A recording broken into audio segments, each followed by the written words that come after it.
Magandang araw po mga idol. So mamaya mga idol, abangan ninyo ang part 2 ng love story ni Randy and Flor. Okay? Bagong araw at panibagong vlog na naman mga idol. Ako nga pala si Randy. At welcome sa vlog ni Randy.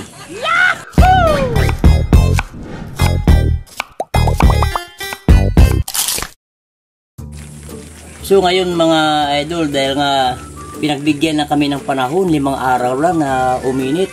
So ngayon, tag-ulan na naman, makulimlim na naman. Hindi lang makulimlim, talagang ano talaga, buong langit, kalangitan talaga is madilim.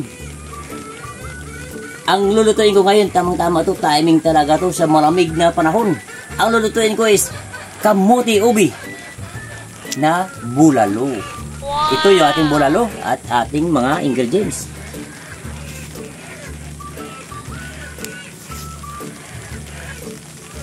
Tara! Ipiprito muna natin.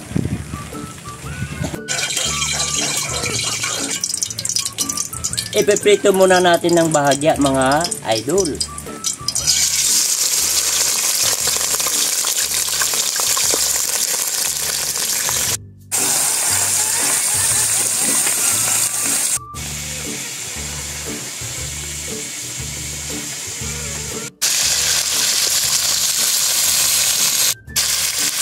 Okay mga idol, kukunin natin yung pigi na, yung nakakulay brown na. Kukunin natin.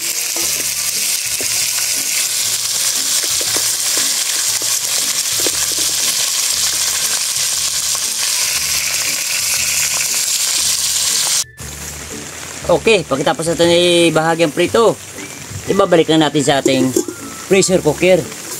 Kailangan gamitan natin yung pressure cooker sa mga idol dahil matigas yung ating baka. Asin, luya, sibuyas, pamintang buo at pamintang durog.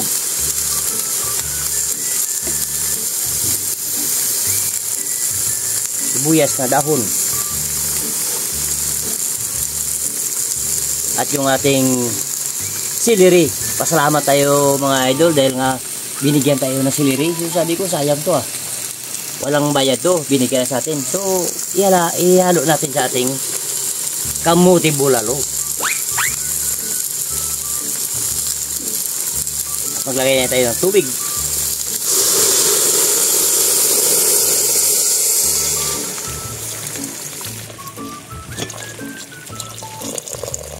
Bago natin takpan yan mga idol, maglagay tayo ng pampalasa kagad para manuot sa ating karne. At takpan na natin yan.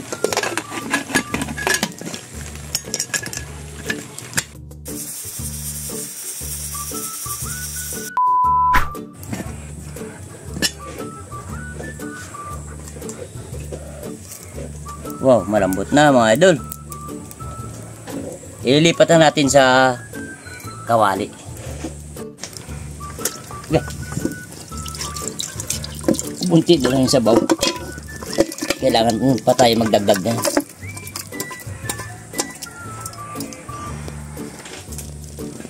Okay, magdagdag tayo ng tubig mga idol. Amin pa tayong ilalagay. Mayroon pa tayong ubi na kamote ang ilalagay natin.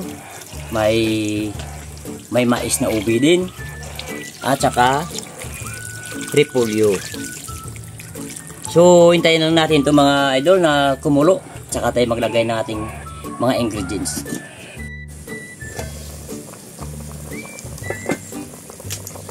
Ayan, nakikita nyo na kumukulo na. Ilalagay na natin yung ating kamuti na ubi. Tawag sa amin yan is kinta.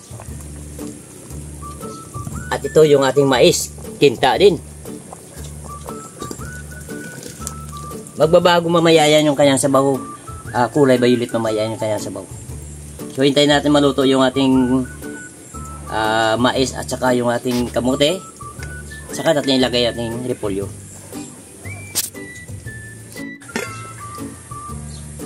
Pahabol ko po sa nakalimutan ko pampabango.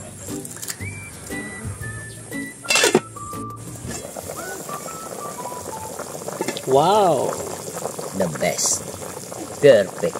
Palagay ko perfect. Ay, durog na yung ating kamote. Kaya lagay natin yung repolyo.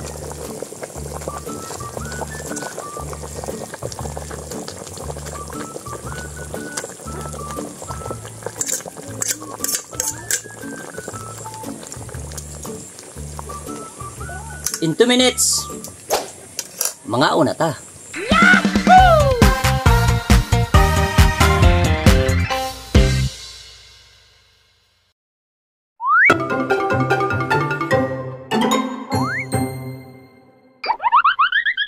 Mga una ta.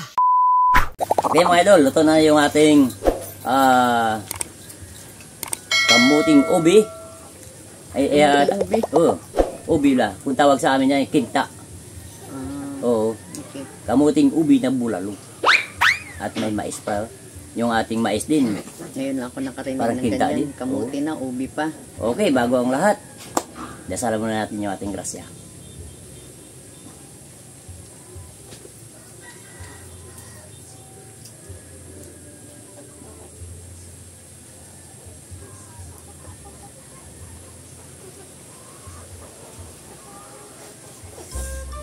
Yan na.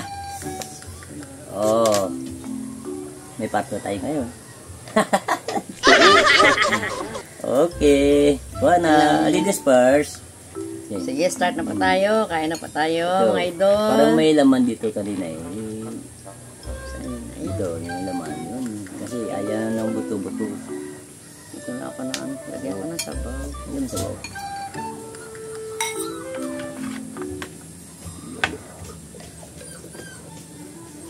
Ito yan na yung kamuti natin.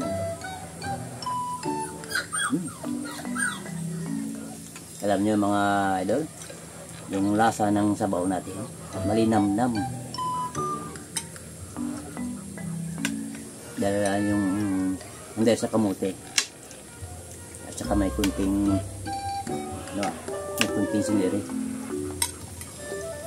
Hindi, isang buo yan. Isang buo na isang pack lang ba? Ito yung laman. Ito. Marami naman yun. Bakit ubos? Kahit na, sa'yo yan. Dami. Pag wala tayo sa video, banatan mo para tumaba ka rin ng konti. Ganun ako magmahal mga idol. Okay, cheers tayo. Ba, may joke ba? Kita mo, sa sobrang lambot. Matanggal na sa ano. Okay. Maliit lang sa akin. Okay. Wow naman! Wow! Tapos, Wow! ayos. Perfect na perfect talaga mga idol.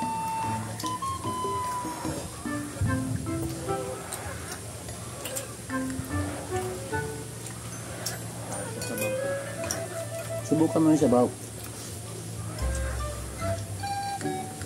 Pag niligup mo yung sabaw, para makalimutan mo na ako ng 15 years. Huwag mo lang higupin. Baka tuluyan kitang makalimot. Okay po mga idol. Sarap. Kung nagustuhan nyo ang luto ni Idol Randy na imbis na ubi, wala tayong mahanap na ubi. So yung nagpalit lang namin sa kamote. So kamuting ubi, kamuting kinta na bulalo. Okay, sabay-sabay po tayo mag-like in 1, 2. Wow, thank you po. Thank you mga idol. Saan yung kamuti? Lagyan kita kamuti.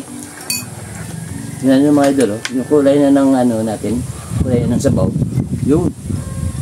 Madilim na. Kasi yung 3 piraso, ay walang nalagyan sa ano. Ano naiwan? Oo, naiwan sa kaliro. Gusto ko pa naman yung kamuti. Mamay na, papakin mo man yan pag wala sa TV. Sige, kumain ka lang.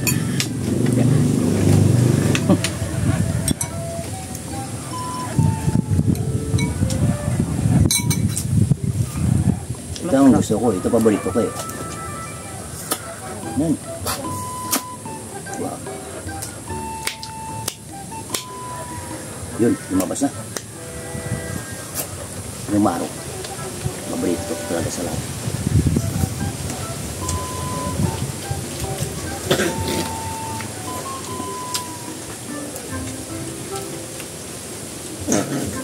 Ayos pa?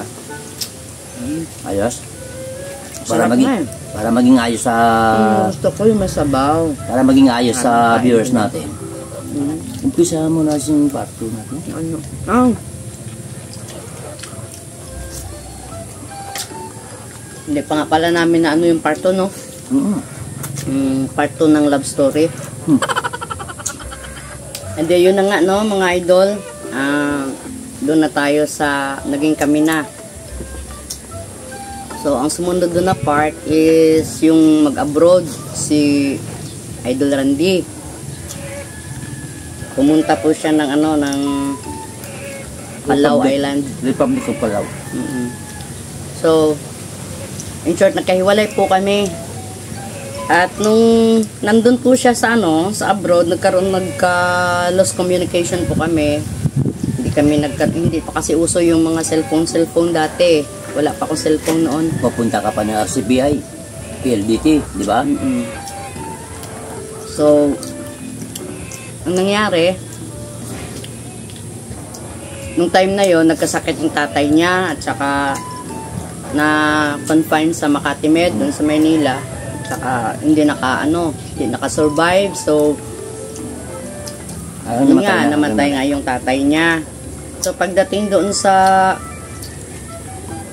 nung nasa dahil nandun sa Maynila, namatay, doon na rin muna binurol, pansamantala hanggang sa magsiuwian silang magkakapatid mula sa Palau Island. Kasi tatlo kami mga kapatid dun sa Palau. Kaso ang nangyari, dahil sa nagka-lost communication kami, maraming mga balibalita. Dahil umalis ako dun sa bahay nila, na siyempre naghanap muna ako ng trabaho dahil pamilyado din po ako. Yung nanay ko, yung mga kapatid ko, pinag-aaral ko pa. At dahil yung pabawas namin, close na dahil nandun yung yung ginastos. Nag-close nga pala yung yung pub house kasi nga nagkasakit yung tatay nila at saka yung income ng pub house nila napunta lahat doon sa Makati Med hanggang sa namatay na nga yung tatay niya. So, pag uwi, nung pagdating nila doon sa Maynila, maraming nangyari. Yung ex ni Randy, nagkita sila doon sa burol. Tapos, yun nga, nagkabalikan sila. Pag uwi dito sa Pandan, inuwi nila yung patay, andun din siya. Nagkataon na nalaman ko na napatay na yung tatay niya at yung araw na yan darating, kaya pumunta akong Pandan. Nasa Aklan ako nung time na yun. Bumalik akong Pandan at saka hinintay ko po yung patay, kaya lang nasurpresa po ako dahil pagdating niya malaking package yung regalo niya sa akin. Maganda, maputi, tsaka sexy.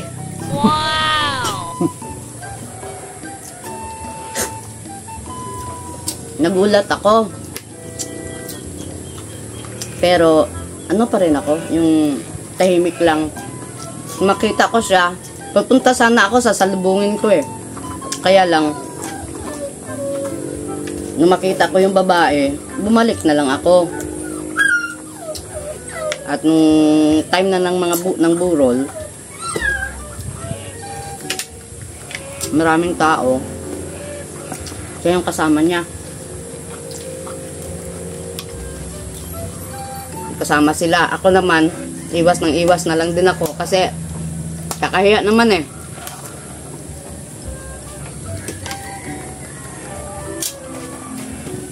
Yun pala, may nabalitaan siya.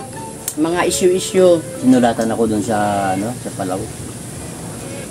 Para bang siniraan ako. Siniraan tao. Ako yung siniraan ako sa third floor. Oo. May iba na daw ito. So wala na sa akin. Parang nagkita pa naman kami dun ng dati kong girlfriend sa Manila. Pag-uwi namin dito sa Pandan, parang gustong umuwi. Pero wala na kaming komunikasyon. Dahil umuwi siya sa kanilang Umuwi ako sa probinsya, Aklan. sa Aklan. Ay, excuse.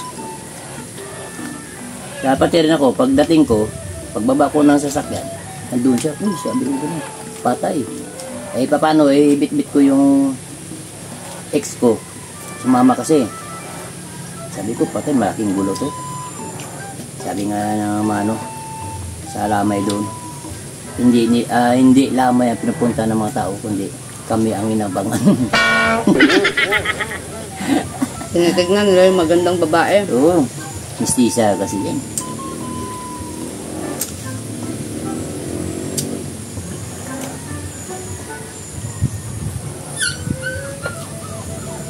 Tapos nung nalaman ng babae na kami pala dati nito ni Flor, umuwi siya, iyak na iyak. Wala Tapos, pa yun. ha? Wala Umuwi. pa yun. May nangyari pa. Siyempre, ilang gabing binurol yung ano eh. Ilang gabing binurol yung tatay niya. Hmm. Ilang gabi din kami naglamay. So, ako naman, kumbaga, Nag-serve nagpaiway ba? Nagparaya. paraya. Oh. Tinanggap ko na wala na kami. Kumbaga, hinayaan ko na lang sila. Sila magkasama doon sa yung dati naming, nililibinan na room. Doon sila. Tapos ako naman, doon naman sa kabila, kasi marami naman akong kakilala. Doon na lang muna ako. Isip ko, patapusin ko na lang yung libing ng tatay niya, kasi yung tatay niya kasi mabait sa akin, mabuti sa akin yun. Kaya sabi ko, patapusin ko na lang yung libing, at saka ako uuwi. Sabi kong ganun. So, nag-serve ako dun sa sa lamay, nag-estimate ng mga tao, nag-entertain, yung ganyan. Tapos, sila naman, kasama sila, pero hindi ko alam kung anong nangyari. Nakipag-usap siya sa mga pinsan niya sa sa paligid Mga barkada ko. at sa mga barkada niya, tapos nakapagsabi na hindi daw totoo yung nabalitaan nila tungkol sa akin, kasi umuwi ako dahil nga sarado na po yung pub house. Umuwi ako doon para doon na magtrabaho sa Aklan. Tapos bumalik lang ako dyan nung malaman ko nga na patay na nga yung tatay niya. Kaya wala pong nangyari na nagkaroon ako ng iba o yung panahon na yun. Kaya ito, parang nagsisi, kinausap niya ako. Pero kahit kinausap niya ako, ang sabi ko ay meron na siya. So ituloy na lang nila, dahil ako naman, uwi na lang akong Aklan. Saka para sa akin, okay lang. Na kung hindi talaga kami para sa isa't isa, di tatanggapin ko yung sitwasyon ko. Kaya lang, after nung malibing yung tatay niya, yung gabi na yun, kasi kinabukasan, uwi sana ako eh. Kaya lang, nag-usap-usap silang magkakapatid. Tapos, nalaman niya na wala naman pala akong kasalanan. So, pinaglaban niya ako sa sa pamilya niya. Saka nung gabi na yon, Naglasing ako noon. naglasing siya. Tapos ako naman, nakipag-usap ako sa mga kapitbahay namin. Kumbaga, parang nagpapaalam na ako, namamaalam na ako na baka hindi na ako makabalik dito. Kaya lang, nung time na pauwi na ako doon sa namin, doon sa kwarto ko, sa tinutulugan ko, nakasalubong ko siya. Yun pala, nagkausap na sila ng mga kapatid niya at pinaglaban niya na Laban ko na kahit anong nangyari daw, siya talagang mahal. ako daw yung pipiliin niya, yung ganun. Kaya, nung gabing yon, daming pag-uusap. Sabi ko, wag na, diretso ka na lang, ay ayaw pumayag.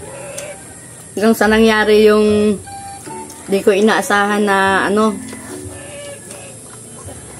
na parang pinuwersan niya ako ng gabing yon, na tinago niya yung gamit ko para hindi ako makaalis kinabukasan. So kinabukasan, hanap ako ng hanap ng gamit ko. Yung pala, tinago niya. So hindi ako makauwi. Tapos nabalitaan namin, ginising siya nung yung mother niya na yung babae, nakauwi na.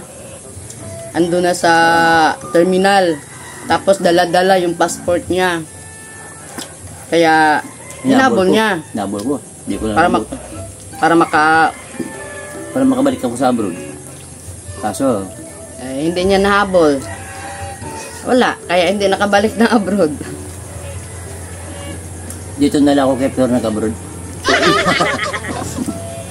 Diretso na lang kami. Total, tanggap na rin naman ako ng pamilya niya nung panahon na yun. Tsaka sa totoo na talaga, siya ang talaga ang mahal na mahal ko.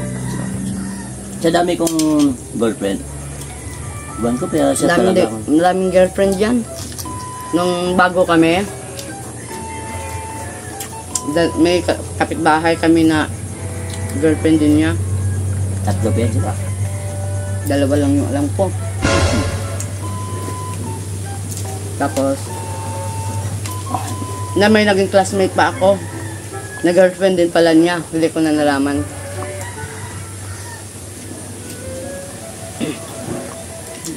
Pero, medyo mababa na. Mag-set out tayo. Mayroon na ubusin yan. Pag wala na tayong video. Hindi ako makakain kasi nga nagsasalita ako. Kaya hindi ko nakubos. Ganun kasi siya mga idol na habang kumakain yan. Ayoko magsalita na may laman yung bunganga ko. Di kaya si Bayan kahit punong-puno. Hindi na maintindihan yung salita niya dahil punong-puno ng pagkain bunganga niya. Pero ito, hindi mo mapapasalita yan pag kumakain. So, yun na nga po. Hanggang doon na lang po yung namin love story kasi pagkatapos noon is na kami. Kasalan na, tsaka andyan na po si Direk. Yahoo! Yung kasalan na. Grabe, special pa naman yung kasalan namin. Ilula niya yung coordinator sa bigla yung kasal namin. Oo, coordinator sa yata yun? Couples for Christ. Kasi biglaan lang yun na pumunta sa amin yung 3 days lang. 3 days lolo lang. At yung mag-asawa na lolo at lola ko. Bali, medyo malayong kamag-anak na rin. Tapos, in-invite niya po kami na meron daw na pakasal yung yung simbahan na libre. Na sponsor ng Couples for Christ. Oo, Mansibado daw. Mansibado, oo. Tapos kami naman para kasi nandiyan na yung nandiyan na yung anak namin may anak na kandyan si Randolph, hindi pa kami nakasal. So parang sinamantala namin yung pagkakataon na yun. 1 year old yata, no? Pero siguro lang, wala pang 1 week yung preparation namin. 3 days lang. Kaya yun, automatic. Dinasal kami. Pero sabi nga ng mga auntie ko, bakit daw nagpamansibado kami? Marami naman pala kaming handa. Tapos hindi pa kami naabutan ng 2 years na nagsasama. Hindi pa daw pwede sa mansibado. Pero since na parang may offer na rin ganun, ay kinagat na namin. Para dire-diretso na. Para may blessing na yung pagsasama namin. Tsaka nandyan na po kasi si Direk Randolph. Walang bayad. Diyan na yung panganay namin. Pero yung gasto ko, 3 pirasong baboy. Yung isa, lechon. Yung dalawa, dalawang baboy lang pala. Yung isa, linechon. Yung isa, kinatay. Chap-chap. Sa may minudo, kalderita, Tapos may mga 15 piraso yata na manok. Na ambag-ambag din na mga tsuhin ko. Pinsan ko. Tapos yung mga pinsan namin, kumbaga tulong-tulong, kaya yun, parang ingrande na rin, cake na lang yung kulang para masabi ingrande din. Oo. Tsaka ang daming tao. Kaya sige na. yun na. Ikunan natin. Hanggang doon na yung namin, hanggang doon na lang yung love story po namin. Wala ba tayong shout out? Ay, nga pala, no? Shout out na muna. Pasensya mo na kayo, idol, ba? Parang nabuburingan kayo sa love story namin kasi medyo bitin tayo sa oras. Biro mo, 10 minutes lang. Oh. Hindi naman kailangan na shortcut yun. Oh. Walang ano yan. Oh, puro shortcut na nga lang yun yung ginawa namin. Shortcut na lang. Kung marami pa sanang na mga ano dyan, kababalagan pa. Kaso lang. Sige po, shoutout na po tayo. Oo, marami tayong shoutout ngayon. Sige. Shoutout po to Sweet Love, Lovely Joe, Pinay sa New York, Mary Rose Tolentino, Binaro Yap, Glory Ganeb from USA, Ging Ligarda of Numancia, Aklan, but presently watching in Cavite, to Josephine Portante of Illinois, USA, Bernie Vlog TV, Anita Edralin watching from Hong Kong, Gina Noveno, to Nena Luge of Florence, Italy, to Udina Pineda of Angeles, Pampanga, Vivian Sotomango of San Pablo City, Laguna, to Onim Jeff and Astor of Baybay Pandan Antique, to Strike Ordonio of Strike TV, to MP Yami, to Wenceslas Stats of Austria, Europe, to Bebeng Miguel of Altabas, Aklan, shout out coming from Carlito Nicolas Sr., and to Susan Luna of Cagayan Valley, to Vicente Largo and Ele Green Largo of Houston, Texas, USA, Sotero Abad of Isabela Negros Occidental, Sunrocks and Tide by Adobong Sabaw of Zamboanga City, Sunrocks and Tide, to Unding Gregorio of Hagonoy, Bulacan, to Michael Balbuena watching from Toronto, Canada, Sonny Calcetas of Laguna, Ezekiel Valyogo ng American Samoa, Leo It. Sir Leo, pinapanood ko po vlog nyo. At ganoon din po kay Mary Jane Go na vlog. Pinapanood ko din po yung vlog nyo, idol. To Narjan Valenzuela of Valer Aurora. Also to Maria Cecilia Legaspi, to Vivian Clemente from Bulacan, Winwin Ringpilio of Bulacan.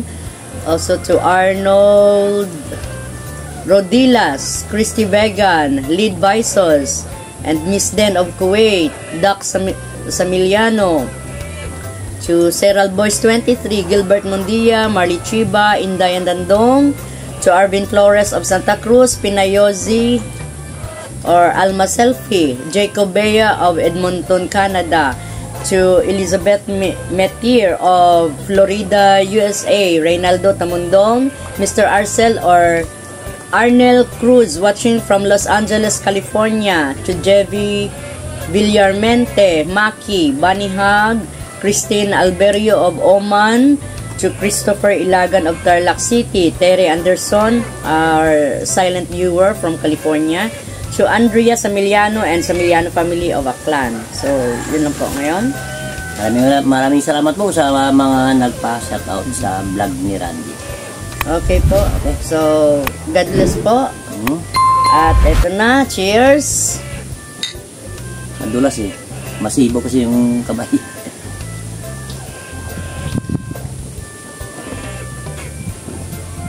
At dahil gusto namin dito sa vlog ni Randy, everybody happy!